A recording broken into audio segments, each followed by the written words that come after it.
साथीहरु यो चाहिँ अर्ग्यानिक लसुन हो यो चाहिँ अस्ति रोपेको थिए नि त अनि अस्तिको भिडियो हजुरले हेर्नु भयो होला कति जनाले हैन प्लिज हेर्नु भएको छैन भने चाहिँ मेरो गएर भिडियोमा हेर्दिनुस् होला अनि हेर्नु न यो चाहिँ अर्ग्यानिक लसुन यति दामी भएको छ अनि यो चाहिँ अस्तिको रोपेको दिनदेखि चाहिँ आज फर्स्ट टाइम यसलाई पानी लगाएको नि त मैले अनि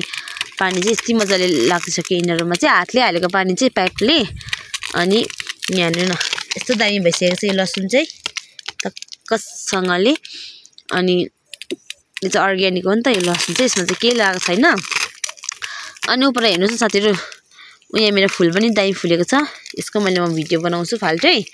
अनि लसुन चाहिँ मजाले भिजिसक्यो अब चाहिँ म पानी हालेर यसलाई चाहिँ अब म आज हाल्छु अनि भोलि चाहिँ म हाल्दिन यसमा पानी किन भन्नुहुन्छ भने एक दिन बिराएर हाल्नु भनेर नि त अनि यहाँ चाहिँ मजाले हाल्नुपर्छ हालेपछि चाहिँ अनि हावाले डाँडामा छ नि त रोपेको हामीले अनि डाँडामा चाहिँ बेसी हावा चल्छ हावाले अनि छिटो सुकाउँछ घाम चाहिँ त्यहाँ पुगिसक्यो अनि हाम्रोमा चाहिँ मौसम जहिले त यस्तो हुन्छ है बेलुका हुँदै गएपछि चाहिँ बेलुका भन्नु के भन्नु लेकतिर चाहिँ चिसो चिसो भइसक्यो साथीहरु अब चाहिँ पानी पनि छुन सक्दैन अब एकछिनबाट चाहिँ त्यो चिसो हुन्छ त्यही भएर छिटो छिटो हाल्नुपर्छ हेर्नु न त्यो दामी भइसकेको छ मेरो लसुन चाहिँ अब त यसलाई एक हप्ता दुई हप्ता त गोड्ने टाइम पनि हुन्छ यसलाई